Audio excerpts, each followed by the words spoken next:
خیلی آبش باحاله. عالیه. آب گرم‌تر از بالا. بارون اینجوری بیاد تو آب نوازی. خیلی باحاله واقعا.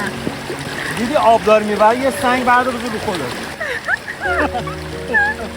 درسته بدون عینک همه چی یکم تار میدیدم، ولی اینجا رو نگاه کن. این صحنه خیلی قشنگ و خیلی با کیفیت دیدم.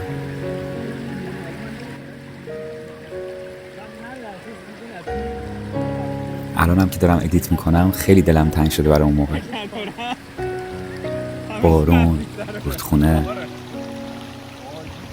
این دفعه از همون اولش بدون عینک میرم. حال میده یه موقعی تار ببینی همه چی. باریکلا سوه.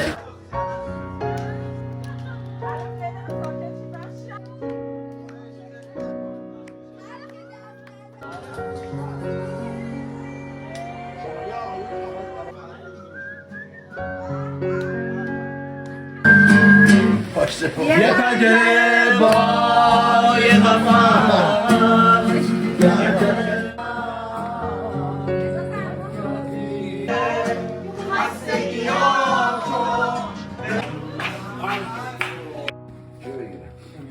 اونجوری هم بکن.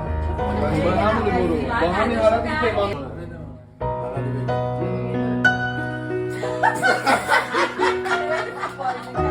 وقتی زن اینو من بخندیم تو ماسون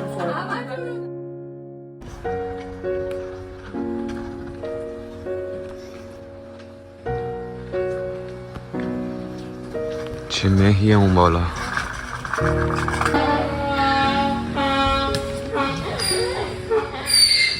صدایی میده. صبح بیدارم میکرد.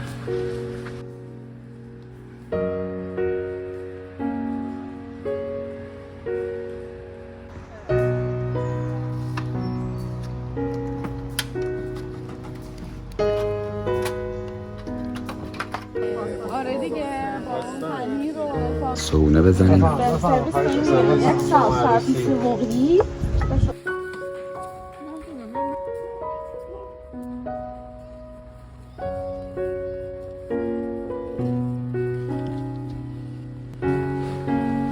همه برمیگردن خونه هاشون. ما تازه باید بریم کمپ بعدی تو لوکزامبورگ. رضا عادت داری یا اختتامیه هندونی میزنی نه؟ آره دیگه.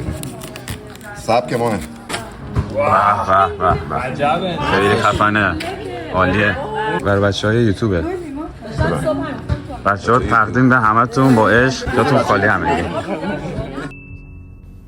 مرسی که این ویدیو رو تا آخر نگاه کردید.